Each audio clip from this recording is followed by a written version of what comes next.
살펴본 것처럼 막내 아우 베냐민의 자루에서 애굽 총리의 언잔이 나옵니다. 그러자 요셉의 형들은 옷을 찢고 각기 짐을 나귀에 싣고 애굽으로 돌아옵니다.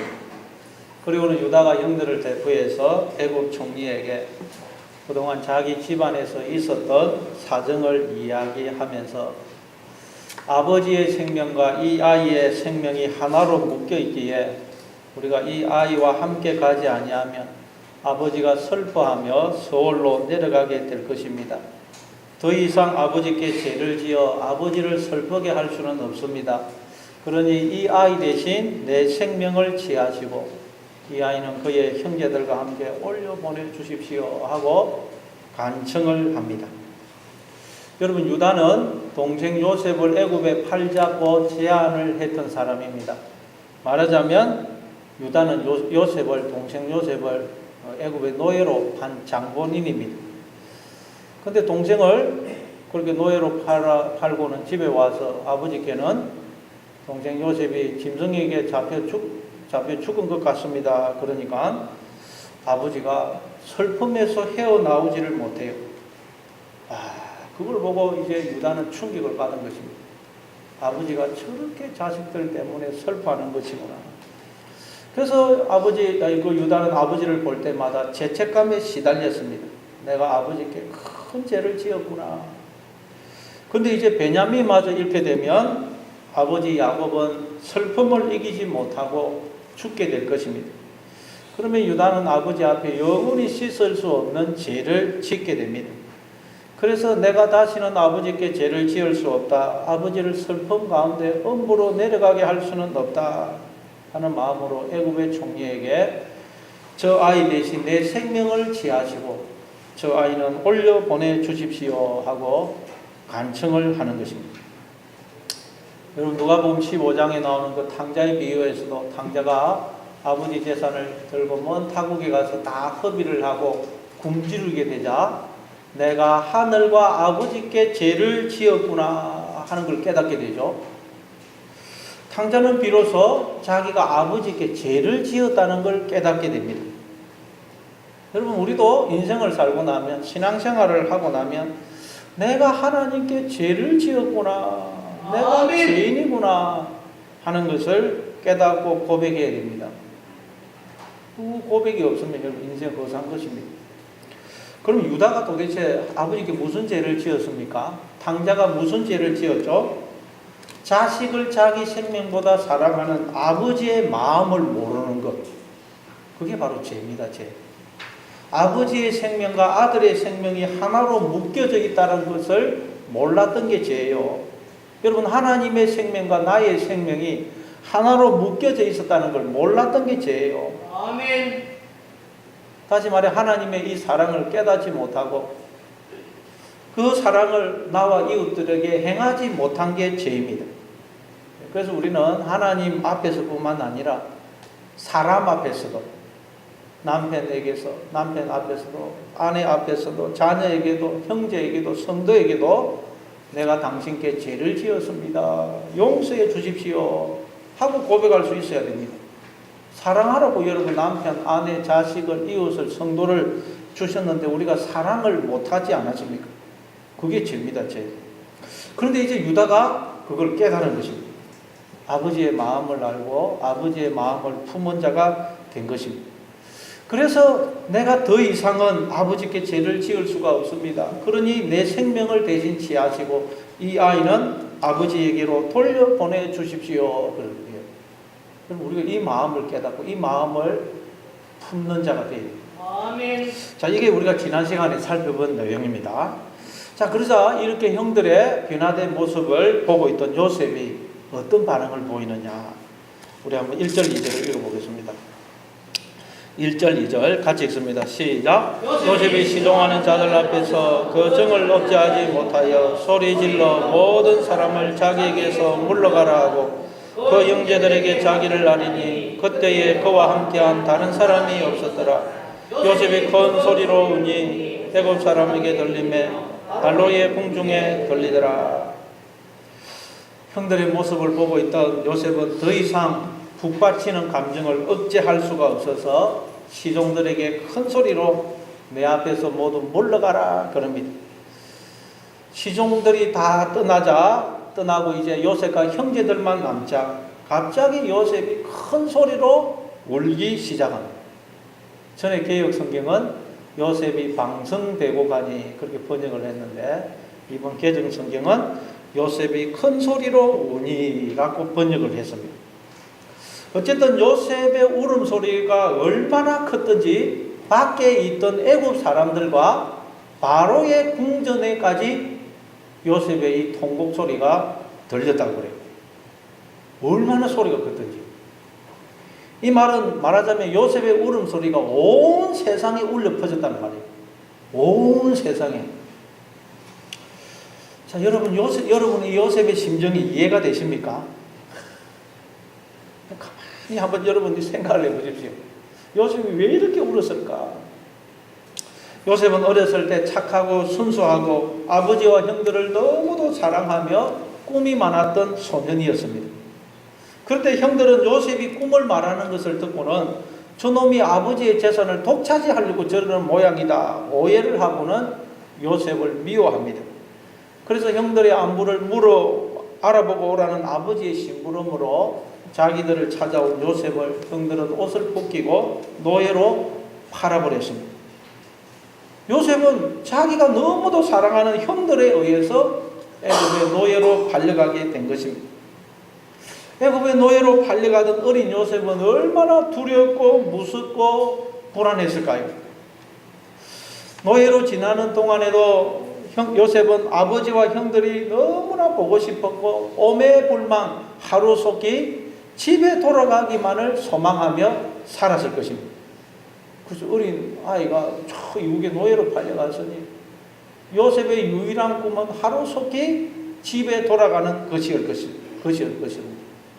요셉은 밤마다 고향을 생각하며 아버지와 형제들을 생각하며 울었을 것입니다. 애들이 여러분 조기 유학으로 엄마와 함께 외국에 가도 2, 3년 지나면 향수병에 걸립니다. 근데 어린 요셉은 홀로 말도 안 통하는 아는 사람 하나 없는 외국에 그것도 노예로 팔려가서니 그 마음은 말로 표현할 수가 없습니다. 이거 군인들이 빨리 군 생활 마치고 집에 가고 싶은 거 하고는 비교할 수가 없는 것이죠. 그런데 요셉은 또 억울한 누명을 쓰고 감옥에 들어가요. 한번 들어가면 왕의 특별 사명이 없이는 절대 나올 수 없는 왕의 제수들이 갇히는 감옥에 갇힙니다. 참 이때 요셉은 말로 표현할 수 없는 절망과 낙심에 빠졌을 것입니다. 그야말로 감옥에서 요셉은 날마다 눈물을 먹고 마시는 삶이었을 것입니다. 그런데 그렇게 수년을 감옥에서 지낸 어느 날 애굽의 바로가 꾼 꿈을 해석해 주는 바람에 요셉은 하루아침에 애굽의 총리가 됩니다. 그리고 요셉의 해석대로 온 땅에 7년의 풍년이 있은 후 7년의 흉년이 임하기 시작합니다. 7년의 흉년이 온 땅이네. 그러면 가나안 땅에 사는 아버지와 형제들도 이 흉년에서 살 수가 없어요. 그래서 요셉은 형들도 양식을 사러 애굽에 올 텐데 언제 오르나? 형들이 나를 판 것에 대해서 지금 어떤 마음을 가지고 있을까? 형들은 아버지와 함께 서로 좋게 지내고 잘 지내고 있을까? 이 흉년에서 아버지와 형제들이 살아남기 위해서는 내가 저들을 이 애굽으로 이주를 시켜서 내가 돌봐줘야 될 텐데 어떻게 하면 그게 가능할까? 그러면서 형들을 만나기를 기다리고 있었습니다. 그런데 어느 날 드디어 형들이 양식을 사러 애굽에 온 것입니다. 그래서 형들의 마음을 알아보기 위해서 일부러 그들을 궁지에 몰아넣었더니 형들이 이제 많이 달라졌습니다. 아버지의 마음을 알고 아버지의 마음을 품은 자들이 되었어요. 이제 서로 사랑을 하는 자들이 되었어요. 그걸 보면서 요셉은 정말 하나님이 내게 주신 그 꿈대로 이루어졌구나 하는 것을 깨달으면서 그동안 참았던 서름, 외로움, 기쁨, 감격, 그리움 등의 감정을 주체할 수가 없었어요. 그래서 요셉은 방성대곡을 합니다. 여러분 누구라도 이 요셉의 처지라면 이러지 않겠어요? 그런데 여러분 하나님도 우리 때문에 방성대복을 하고 계신다는 것을 아십니까? 하나님은 당신의 전부를 주시는 사랑을 우리에게 베풀고 계시는데 우리가 그 하나님의 사랑을 깨닫지 못하고 미움과 어둠 속에 살 때 하나님은 그런 우리를 보시면서 방성대곡을 하죠. 방성. 하나님은 우리를 향한 그리움 때문에 말하자면 우리가 하나님을 알지 못하면 우리가 하나님을 마음적으로는 저 떠나 외국에 있는 것이고 타국에. 그래서 하나님은 우리를 향한 그리움 때문에 방성대곡을 하죠. 방성대곡. 그럼 그 세월호 사건으로 자녀를 잃은 부모들은 자녀 사진 볼 때마다 자녀들에 대한 그리움 때문에 방성대곡을 안 하겠습니까? 마태복음 2장 18절입니다. 라마에서 슬퍼하며 크게 통곡하는 소리가 들리니 라헬이 그 자식을 위하여 애곡하는 것이라. 그가 자식이 없으므로 위로받기를 거절하였도다. 이 라헬의 통곡은 바로 자식을 잃은 하나님의 통곡을 상징하는 것입니다. 상징. 여러분 자식을 잃은 부모가 어떻게 그 슬픔을 이길 수가 있겠어요? 그 무엇으로 위로를 받을 수가 있겠습니까? 마찬가지로 자식을 잃은 하나님은 통곡을 하고 계신다는 통곡을. 그 통곡 소리가 여러분 온 세상에 울려 퍼지고 있다는 거예요. 애굽의 그 요셉의 통곡 소리가 애굽 온 땅에 울려 퍼졌듯이 하나님의 통곡 소리가 온 세상에 울려 퍼지고 있어요. 그런데 우리는 눈과 귀가 어두워져서 깨닫는 마음이 없어서 하나님의 그 통곡 소리를 듣지 못하고 알지 못하고 있다는 거예요. 그래서 예수님이 이 땅에 오셔서 그걸 우리에게 알려주신 것입니다. 마태복음 23장에 보니까 예수님이 예루살렘 성을 향하여 예루살렘아 예루살렘아 그러시면서 통곡을 하시죠. 통곡. 그 예루살렘 성이 우리를 상징합니다. 요한복음 11장에도 보니까 예수님이 나사로의 무덤 앞에서 심령의 통분이 여기시고 불쌍히 여기시며 눈물을 흘리시죠. 눈물을. 히브리서 5장 7절에도 보면 그는 육체에 계실 때에 자기를 죽음에서 능히 구원하실 이에게 심한 통곡과 눈물로 간구와 소원을 올렸고 그래요. 예수님은 하나님이 우리 때문에 슬퍼하시고 눈물을 흘리시고 통곡하고 계신다는 것을 사람의 몸을 입고 이 땅에 오셔서 우리에게 알려주신 거예요. 아멘. 예수님의 이 통곡은 하나님의 통곡을 상징하는 것입니다. 그런데도 사람들이 알아듣지를 못하더라는 거예요. 그래서 예수님이 이제 성령으로 우리 안에 들어오셔서 우리의 눈과 귀가 되어주시고 깨닫는 마음이 되어주시는 거예요. 감사합니다. 그럼 이제 우리는 눈과 귀가 열려서 온 세상에 울려 퍼지고 있는 내 마음속에 울려 퍼지고 있는 하나님의 통곡 소리를 조금씩 듣게 됩니다. 가만히 귀를 기울이면 하나님의 통곡 소리가 들려오고 있어요. 그게 로마서 8장 26절입니다. 이와 같이 성령도 우리의 연약함을 도우시나니 우리는 마땅히 기도할 바를 알지 못하나 오직 성령이 말할 수 없는 탄식으로 우리를 위하여 친히 간구하시느니라. 성령의 탄식이란 바로 하나님의 탄식입니다. 탄식. 성령이 임하게 되면 귀가 열리게 되면 우리는 하나님의 탄식 소리를 듣게 됩니다. 여러분 하나님이 내 때문에 탄식을 하고 계시는 그 소리를 우리가 듣게 되면 어떻게 될까요? 하나님이 나 때문에 방성대곡을 하고 계시는 그 방성대곡을 듣게 되면 어떻게 될까요, 여러분? 저는 어렸을 때 자다가 소리가 들려서 이렇게 깨어보면 늘 보면 어머니가 울면서 우시면서 기도하고 있어요. 늘 저녁마다 우시면서 기도하세요. 그럼 누워가지고 어머니가 우시면서 하는 기도를 가만히 들어요. 야, 어머니가 자식들 때문에 나 때문에 저렇게 우시면서 기도하시는구나. 그걸 늘 들으면서 자랐어요. 여러분 우리가 나 때문에 우시는 하나님의 울음소리를 계속 느끼면 어떻게 될까요? 그 굳어진 마음이 녹아지게 돼요. 굳어진 마음. 야, 하나님이 나를 이처럼 사랑하시는구나 알게 되고 우리도 그 하나님의 사랑 앞에 감격의 통곡을 하게 됩니다. 그게 로마서 8장 15절입니다. 너희는 다시 무서워하는 종의 영을 받지 아니하고 양자의 영을 받았으므로 우리가 아빠 아버지라고 부르짖느니라.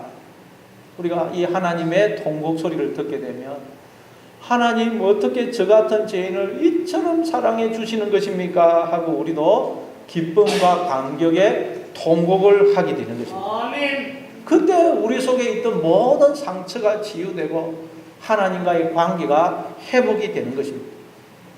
물론 우리가 천국에 가서 주님을 얼굴과 얼굴을 대면하여 만나게 되면 정말 그동안 참았던 서름과 그리움과 그 사랑에 방성대곡하게 될 것입니다. 그 청량할 수 없는 은혜와 사랑 앞에 우리는 한없이 눈물을 흘리게 될 것입니다. 그래서 모든 관계가 회복이 될 거예요. 하나님과의 관계, 우리 모든 서로와의 관계가 회복이 될 것입니다. 사도 베드로는 우리가 그 날을 바라보며 살아야 될 것을 권고했습니다. 베드로후서 3장 11절에 거룩한 행실과 경건함으로 하나님의 날이 임하기를 바라보고 간절히 사모하라. 여러분 이 날을 사모하며 사시기를 바랍니다. 아멘. 그러나 우리가 이 땅에서도 주님을 만나게 되면, 주님의 이 방성대곡을 듣게 되면 우리도 방성대곡하게 됩니다. 그러면 인생이 풀리지 않던 모든 문제들이 풀리게 되고 주님과의 관계가 회복이 되는 것입니다. 아멘. 요셉이 시종하는 자들을 다 나가라고 하고 형제들을 만났던 것처럼 오직 나와 주님만이 만나는, 주님과 온전히 하나가 되는 경험을 하게 되는 것입니다. 아멘. 그럼 주님을 만나서 방성되고 하는 이 일이 없이는 결코 주님과 나 사이를 가로막고 있는 담이 무너지지 않습니다. 방성되고 그래, 방성되고. 여러분 주님을 만나서 방성되고 하는 일이 있기를 바랍니다. 아멘. 그래서 여러분의 그 굳어진 마음의 벽이 무너지고 주님과 하나 되는 은혜가 있기를 바랍니다. 아멘. 여러분 사람 사이에도 마찬가지입니다. 우리가 방성되고 하는 일이 있어야 돼요. 부부 사이에서도 여러분 방성되고 하는 그런 복이 있기를 바랍니다. 아멘. 자녀들이 부모의 사랑 앞에서 방성되고 하는 그런 복이 있기를 바랍니다. 아멘. 우리가 여러분 서로가 방성하는 되고 하는 일이 있어야 돼요. 그때 진정 마음의 벽이 무너지고 하나가 되는 것입니다. 그때 우리 마음속에 진정 하나님의 나라가 임하게 되는 것입니다. 아멘. 근데 여러분 우리 스스로는 방성되고 할 수가 없어요. 방성되고 할 수가 없어요. 그래서 하나님이 먼저 방성대곡을 하시는 거예요.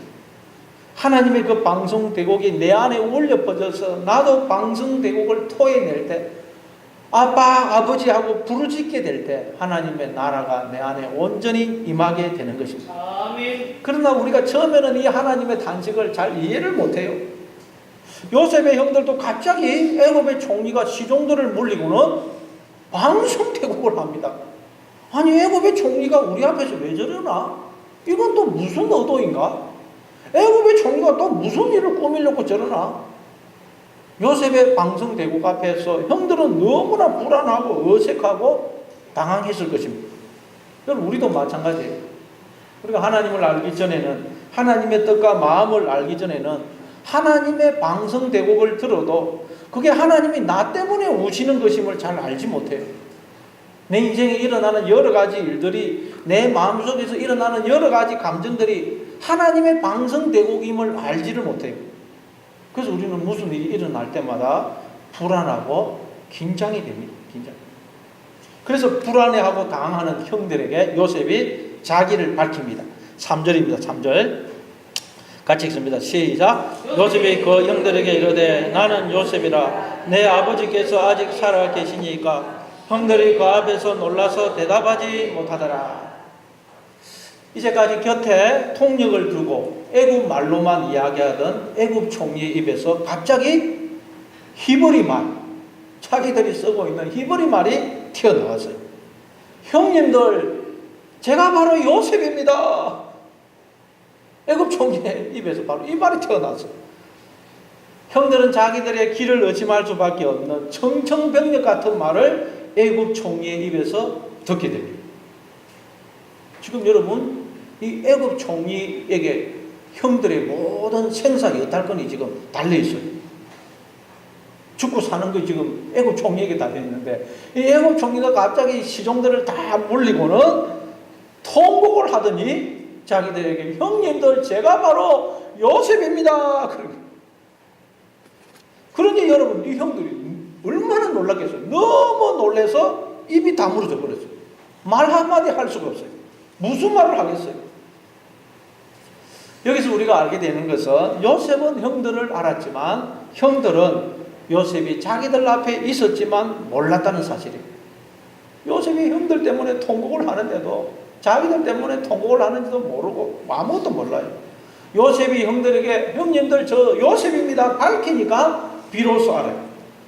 마찬가지로 하나님은 우리를 아시고 늘 내 곁에 계시는데도 내 곁에서 나 때문에 통곡을 하고 계시는데도 우리는 그 하나님을 모릅니다. 하나님이 자신을 드러내 주셔야만 알 수가 있어요. 아멘. 그런데 하나님이 자신을 우리에게 드러내 주시면 우리는 너무 놀라서 입을 다무게 돼요. 할 말을 잃게 돼요. 충격을 받습니다. 충격을. 자, 그뿐만이 아닙니다. 4절입니다. 4절을 읽습니다. 시작. 요셉이 형들에게 이르되 내게로 가까이 오소서. 그들이 가까이 가니 이르되 나는 당신들의 아우 요셉이니 당신들이 애굽의 판자라. 요셉이 놀라서 말문이 닫혀있는 형들에게 가까이 오라고 말합니다. 그리고는 내가 바로 당신들이 애굽의 판, 당신들의 동생 요셉입니다. 그래요.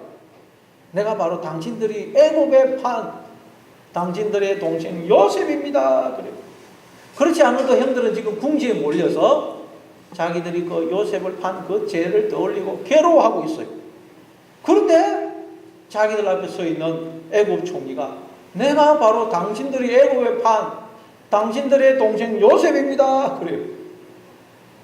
이 말을 들었을 때 요셉의 형들은 어땠을까요? 가슴이 철렁했을 거예요. 안 그래도 애굽 총리가 지금 총리에게 자기들의 생사 8건이 달려있어요. 죽느냐 사느냐가 이 애굽 총리에게 달려있는데 애굽 총리가 내가 바로 당신들이 애굽의 판, 당신들의 동생 요셉입니다. 그런 거예요. 형들은 이 말을 듣고 우리 이제 죽었구나. 앞이 캄캄했을 거예요. 여러분 예를 들어서 내가 그렇게 미워하고 갈세하고 구박했던 사람이 내가 원수로 행했던 사람이 대통령이 되었다. 왕이 되었다. 그럼 어떻게 했어요? 딱 이 나라에서 살 수가 있겠습니까? 못 살 거예요. 그냥 뭐 이민을 가든지 내가 그렇게 미워했던 사람이 대통령이 되고 왕이 되었다. 어떻게 이 나라에서 살 수가 있겠어요? 뭐 이민을 가든지 안 그러면 뭐 죽은 듯이 엎드려 있어야 되겠죠. 뭐 죽은 목숨이 죽은. 그런데 요셉의 형들은 요셉을 구박한 정도가 아니고 노예로 팔아서 그건 죽인 거예요. 죽인 거. 노예로 팔았습니다. 그런데 그 노예로 팔아버린 동생 요셉이 자기들의 생사 여타권을 쥐고 있는 애굽에 지금 총리가 되어 있네요. 총리. 그러니 형들이 얼마나 놀랐겠어요. 죽은 목숨이나 다름이 없어요. 마찬가지로 우리는 여러분 내가 팔아먹고 십자가에서 매달아 죽인 예수님이 나중에 부활을 하셨는데 보니까 그 내가 죽인 예수님이 나의 주와 구주가 되어 계시네요. 즉 내가 팔아먹고 십자가에 매달아 죽인 예수님이 바로 나를 지으신 나의 주인이 소유자가 되시고 뿐만 아니라 지금도 그분이 끊임없이 생명과 호흡과 만물을 부어주시고 붙들어 주셔서 내가 이렇게 생명으로 존재하고 있는 것이네요. 아멘. 나의 살고 죽는 것이 그분에게 지금 달려있네요. 그분이 온 세상을 통치하시는 분이네요. 내가 십자가에 매달아 죽인 그분이 이걸 알게 돼서 우리는 어떻겠어요? 죽은 목숨이나 다름이 죽은 목숨.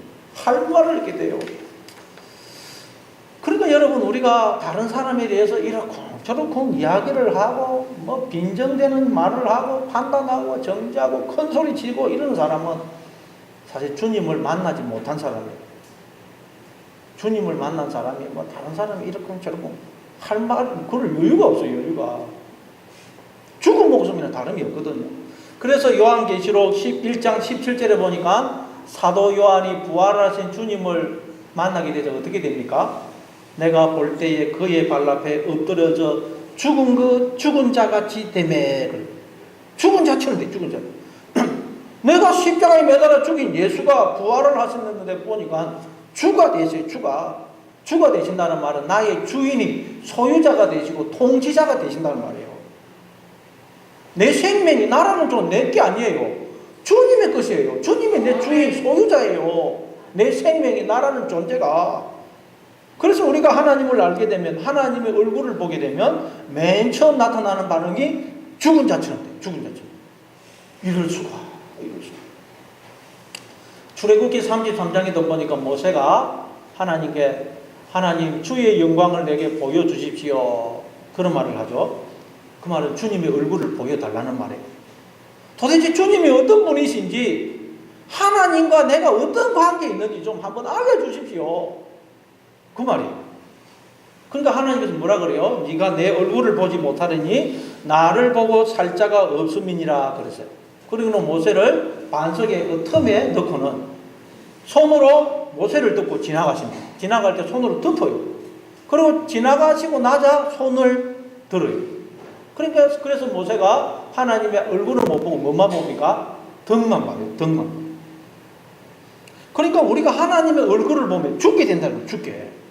왜 죽을까요? 하나님의 얼굴을 보면 우리 죽는다는 거예요.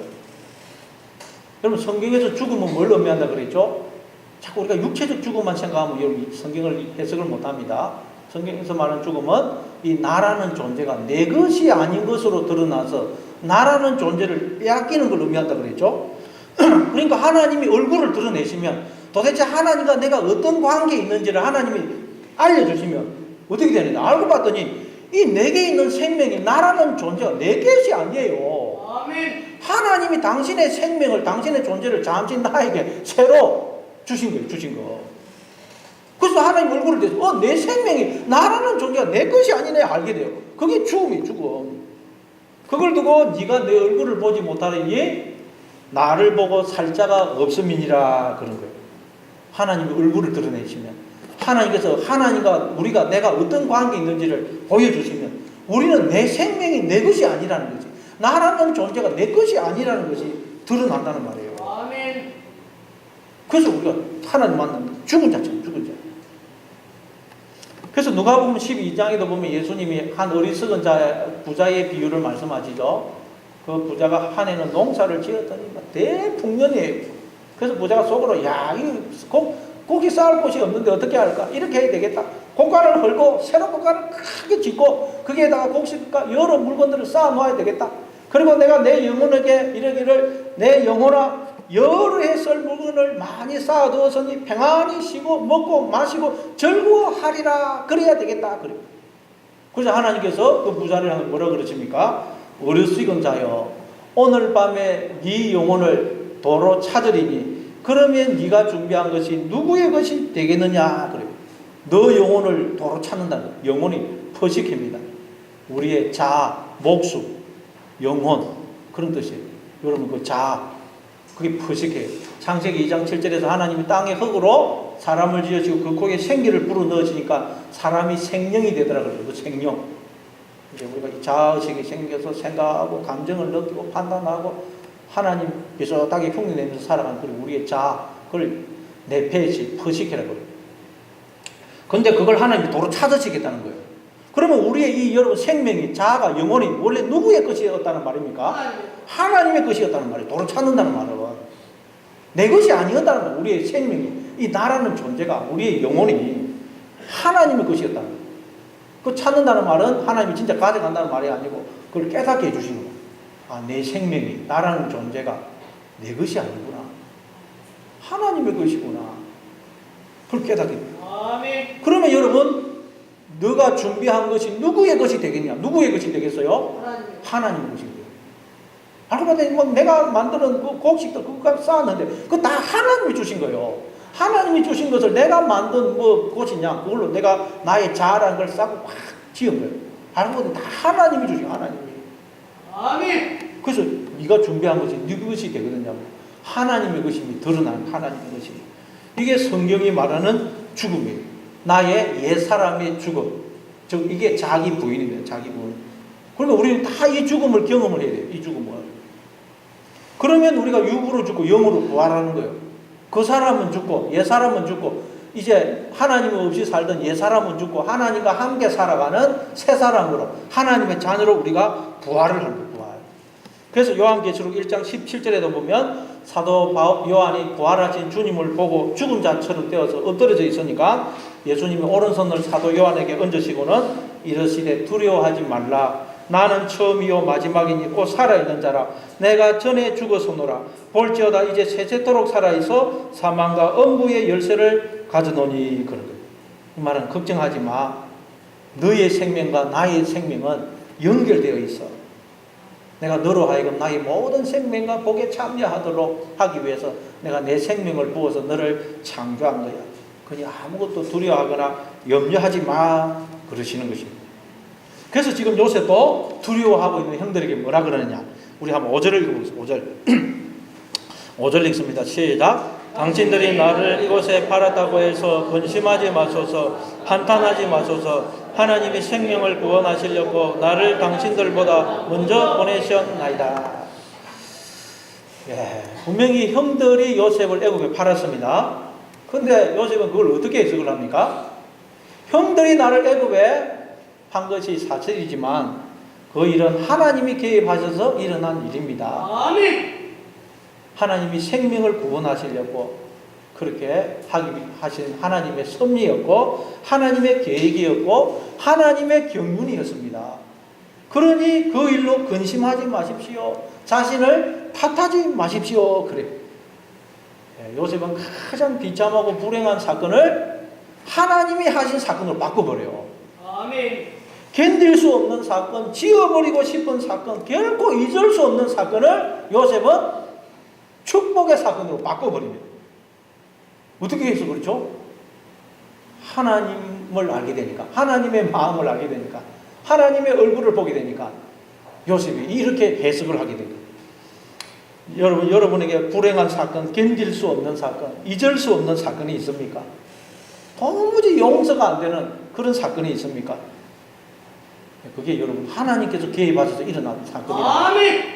그러니 여러분 믿음으로 그것을 하나님의 사건으로, 축복의 사건으로 바꾸시는 여러분 되시기를 바랍니다. 아멘. 하나님이 여러분을 구원하시려고, 생명과 복을 주시려고 그 일을 허락하셨다는 거예요. 아멘.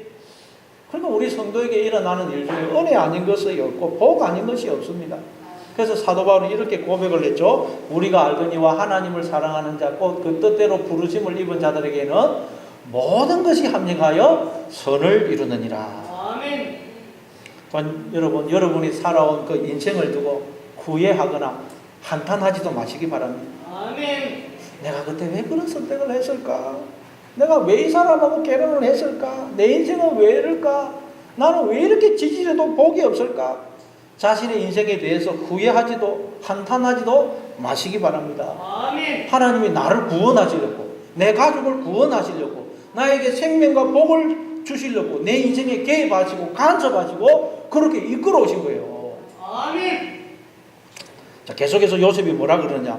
6절부터 한번 8절까지 읽어보겠습니다. 6절부터 8절 같이 읽습니다. 시작. 이 땅에 6년 동안 흉년이 들었으나 아직 5년은 발가리도 못하고 추수도 못할지라. 하나님이 큰 구원으로 당신들의 생명을 보존하고 당신들의 후손을 세상에 두시려고 나를 당신들보다 먼저 보내시나니 그런즉 나를 이리로 보내니는 당신들이 아니요 하나님이시라. 하나님이 나를 바로에게 아버지로 삼으시고 그 온 집의 주로 삼으시며 애굽 온 땅의 통치자로 삼으셨나이다. 아멘.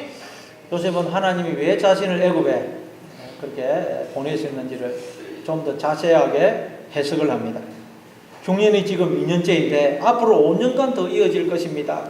하나님의 이 흉년에서 당신의 가족을, 우리 가족을 구원하시려고 나를 당신들보다 먼저 애굽에 보내신 것입니다. 그리고 그걸 위해서 나를 바로에게 아버지로 삼으시고 그 온 집의 주로 삼으시며 애굽 온 땅의 통치자로 삼으셨습니다. 하나님께서 야곱의 가족을 구원하시려고 요셉을 애굽에 보내시고 또 요셉을 바로에게 아버지로 삼으시고 또 주가 되시고 온 땅에 애굽 온 땅의 통치자로 삼았다는 거예요. 이게 무슨 말일까요? 하나님이 요셉을 바로의 아버지가 되게 하셨다 그래요. 그의 온 집에 주가 되게 하시고 온 애굽 온 땅의 통치자가 되게 하셨다 그래요. 요셉이 바로의 아버지로 삼으셨다. 아버지. 그럼 여러분 여기서 바로는 누구를 가리키겠어요? 바로 우리예요. 우리 스스로 왕이 되어서 거대한 나의 자랑 거대한 왕국을 세우고 그 속에서 왕노릇하는 우리를 우리. 자, 그런데 우리가 어떻게 해서 바로처럼 왕의 자리에 앉아서 부귀영화를 누리며 살 수가 있느냐? 우리가 다 지금 스스로 왕이 되어서 살고 있잖아요. 우리가 어떻게 해서 이렇게 생명과 복을 누리며 살 수 있는 것이냐? 아까 그 부자의 부자처럼 어떻게 해서 여러 해 쓸 물건을 많이 쌓아 놓고는 평안히 쉬고 먹고 마시며 즐거워할 수 있느냐? 바로 하나님이 당신의 생명을 부어서 나를 낳으신 아버지가 되시고 나의 주인이 되실 뿐만 아니라 지금도 하나님이 나를 다스려 주시기 때문에 저 끊임없이 생명과 호흡과 만물을 부어주시고 나를 붙들어 주시기 때문에 우리가 애국의 바로처럼 스스로 왕이 되어서 이렇게 생명과 복을 누리며 살고 있다는 거예요. 아멘. 그래서 우리는 전혀 생명의 양식을 만들어낼 수도 없고 이 세상도 지금 기근이 임해서 온 땅이 기근이 임해서 우리에게 생명의 양식을 줄 수도 없어요. 닭가리도 못하고 추수도 못해요. 그런데 우리가 이렇게 생명과 복을 누리며 살 수 있는 것은 하나님이 생명을 부어 우리를 낳으셨고 지금도 우리를 다스려 주시기 때문에 끊임없이 생명과 호흡과 복을 부어주시고 우리를 붙들어 주시기 때문에 우리가 이렇게 애굽의 바로왕처럼 생명과 복을 누리며 살고 있다는 거예요. 아멘. 우리는 이걸 깨닫고 확인하기 위해서 요셉처럼 이 세상에 보냄을 받아 인생을 살고 있는 것입니다. 아멘. 그러니까 오직 생명과 복은 하나님께 있고 하나님은 당신의 모든 생명과 복에 참여하도록 하기 위해서 하나님의 모든 것에 우리로 참여하도록 하기 위해서 우리를 지으셨다는 거예요. 아멘. 그것이 하나님 나라고 지금도 그렇게 해서 비록 샘플이지만 우리가 하나님의 모든 것에 지금 참여를 하고 있다는 거예요. 아멘. 이걸 우리는 인생을 통해서 깨달아야 돼요. 근데 여러분 요셉도 처음에는 이걸 몰랐습니다. 요셉도 처음에 노예로 팔려가고 옥에 갇히고 할 때는 이걸 몰랐어요. 하나님이 왜 내 인생을 이렇게 인도하실까? 왜 나를 노예로 파시는 것일까? 왜 나로 하여금 이렇게 억울한 누명을 쓰게 하고 감옥에 들어가게 하실까? 하나님이 하시는 일이 이해가 안 됐어요. 몰랐습니다. 그런데 지나고 보니까 이걸 알게 된 거예요. 요셉도. 아멘. 지나고 나니까. 마찬가지로 우리도 지금은 하나님의 뜻과 섭리가 잘 이해가 안 되고 모를 수 있습니다. 하나님 지금 왜 나에게 이런 일을 허락하셨을까? 이해가 안 돼요. 그러나 지나고 보면 하나님이 나를 구원하시려고 나에게 복을 주시려고 아멘. 나에게 그 일을 허락하셨구나. 내 인생을 그렇게 인도하셨구나 하는 걸 알게 돼요. 아멘. 그래서 우리에게는 뭐가 필요합니까? 믿음이 필요해요. 믿음이. 로마서 8장 24절입니다. 우리가 소망으로 구원을 얻었음에 보이는 소망이 소망이 아니니 보는 것을 누가 바라리요? 만일 우리가 보지 못하는 것을 바라면 참음으로 기다릴지니라. 아멘. 우리는 지금 보지 못하는 걸 기다리고 있어요. 알지 못합니다. 내 앞에 무슨 일이 일어날지 몰라요. 그래서 우리는 어떻게 해야 돼? 참음으로 기다려야 되는데 참음. 이 참음이 히포모네인데 다른 게 아니고 하나님께서 이끄시는 대로 순종하며 사는 걸 말해요. 히포모네. 아멘. 뭐 아래에 가다라는 뜻이에요. 하나님께서 우리를 이끄시는 대로 순종하며 사는 거. 그게 여러분 참음, 인내. 왜냐하면 여러분 우리의 인생의 주도권이 나에게 없어요. 아멘. 하나님이 목자가 되셔서 우리의 인생을 이끌어 가십니다. 우리를 푸른 초장으로 실만한 물가로 인도하 가십니다.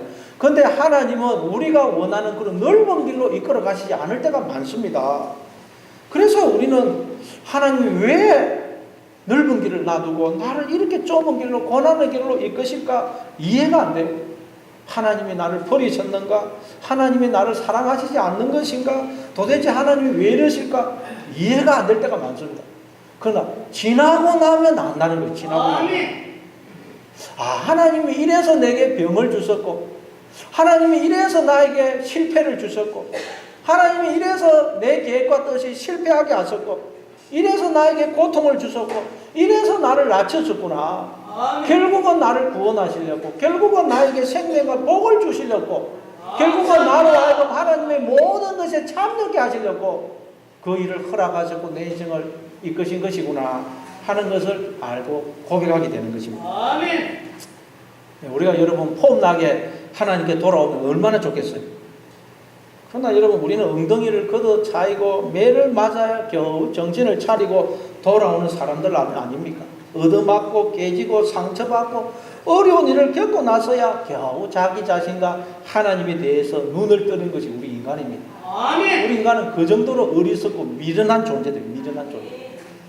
그래서 하나님은 인생을 통해서 우리 그 미련을, 고집을, 어리석음을 벗기고 계시는 거예요. 그러니까 여러분이 지금 고통과 아픔 속에 있다면 하나님께서 여러분에게 있는 그 미련, 고집, 어리석음을 벗기고 계시는 거예요. 눈과 귀를 열고 계시는 것입니다. 아멘. 그 과정을 통해서 우리의 그 미련과 어리석음과 고집이 벗겨지는 거예요. 눈에 있던 그 비늘이 떨어지는 거예요. 떠내려요. 그 과정을 통해서 그때 우리는 그래서 이제 하나님을 알게 되고 하나님의 마음을 품은 하나님의 자녀로 서게 되는 거예요. 그러면 우리도 요셉처럼 하나님의 눈으로 모든 인생을 해석하게 돼요. 아멘. 그래서 요셉은 그 하나님의 마음으로 인생을 해석했기 때문에 형들을 용서할 수 있을 것입니다. 안 그러면 어떻게 요셉이 형들을 용서할 수 있겠어요?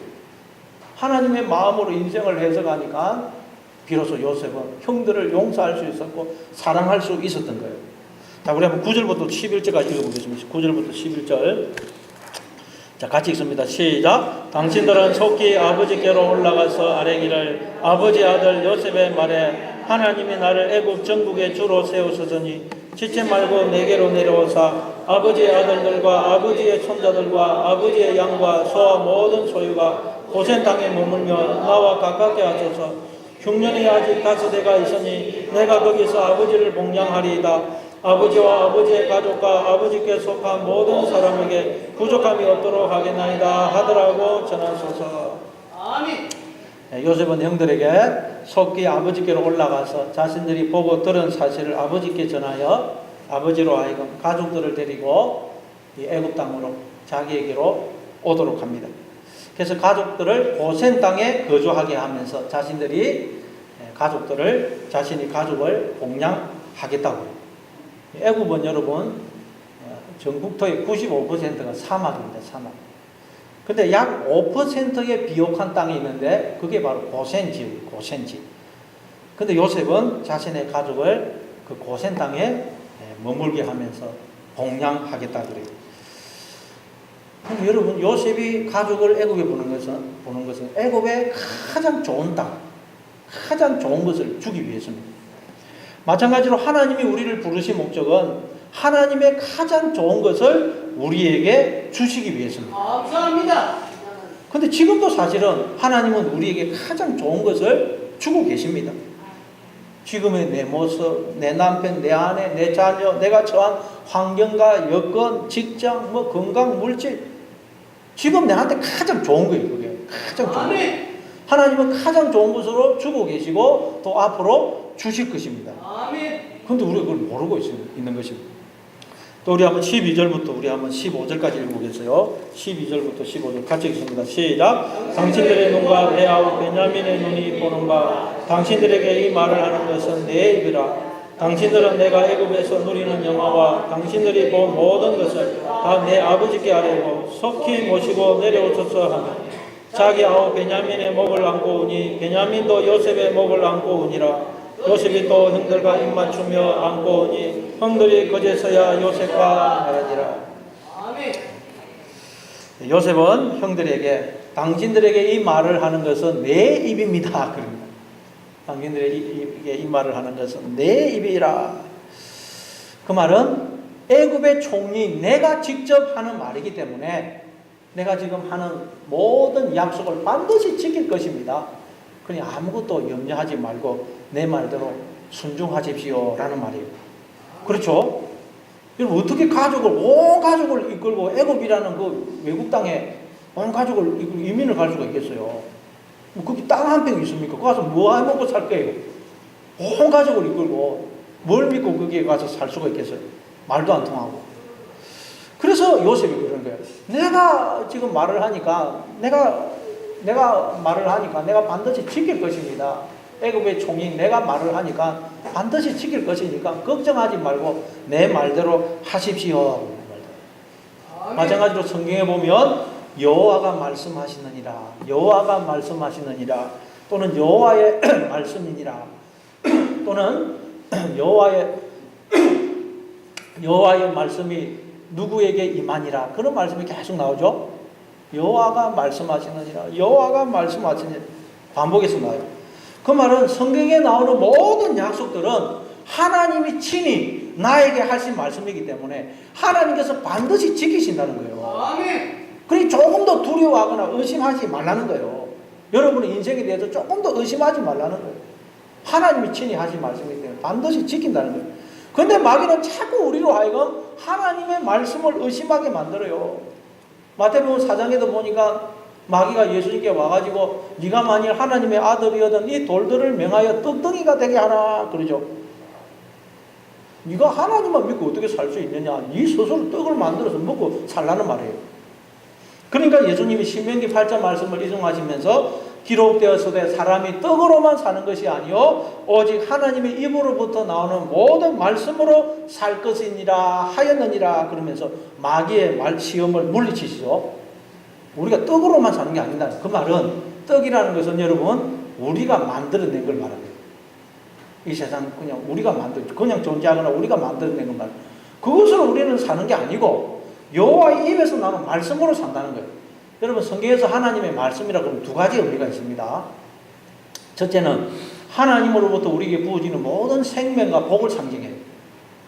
우리는 하나님으로부터 부어지는 생명과 복을 먹고 이렇게 살고 있는 거예요. 우리는 생명의 떡을 만들어낼 수도 없고 온 세상은 기근에 임해서 생명의 양식을 낼 수가 없어요. 그런데 우리가 어떻게 사느냐? 하나님으로부터 계속 생명과 복이 부어져서 우리가 살고 있다. 그 하나님으로부터 부어지는 모든 생명과 복을 말씀이라 그래요. 말씀. 그래서 우리가 여호와의 말씀으로 산다 그래요. 그런데 모든 인간들이 그걸 모르고 있습니다. 그래서 그걸 우리에게 알려주는 걸 또 말씀이라 그래요. 그런 이중적인 의미가 있어요. 그 인간들이 모르거든요. 하나님으로부터 나오는 생명과 복으로 우리가 살고 있는데 그걸 모르고 있어요. 그걸 알려주는 게 또 말씀이다 그래요. 그걸 두고 여호와의 말씀으로 산다. 사람은 여호와의 말씀으로 산다. 모든 인간들은 하나님으로부터 부어지는 모든 생명과 복을 먹고 살고 있다는 거예요. 아멘. 하나님이 그렇게 우리에게 생명과 복을 부어줘서 우리를 살게 하실 뿐만 아니라 앞으로도 영원히 생명과 복을 주어서 우리로 하여금 하나님의 생명과 복을 누리게 하실 것이라는 거예요. 하나님이 말씀하시기 때문에 반드시 지키신다는 거예요. 아멘. 이게 여호와가 말씀하시느니라 여호와의 말씀이니라 하는 말씀의 의미입니다. 자, 요셉이 이제 그 말을 하고는 베냐민의 목을 끌어안고 입을 맞춥니다. 베냐민의 목을 끌어안고 입을 맞춥니다. 그리고 형들과도 안고 입을 맞춥니다. 탕자가 돌아왔을 때도 아버지가 아들을 끌어안고 입을 맞추죠. 우리가 하나님을 끌어안고 하나님이 우리를 끌어안고 입을 맞추는 게 구원입니다. 구원. 그러면 목을 끌어안고 입을 맞춘다는 말은 서로 마음의 문을 열고 서로를 영접한다는 그런 의미예요. 아멘. 구원이란 여러분 우리가 하나님과 이렇게 입을 맞추는 입을. 그랬더니 충격으로 몸과 입이 얼어붙어 있던 형들이 그제서 입을 열게 됩니다. 입을. 여러분도 하나님의 마음을 알고 하나님과 입을 맞추시며 살아가시기를 바랍니다. 아멘. 그래서 이제 하나님의 마음을 아는 하나님의 자녀로 늘 하나님과 대화하면서 동행하면서 살아가는 천국을 이 땅에서부터 살아가시는 여러분 다 되시기를 바랍니다. 아멘.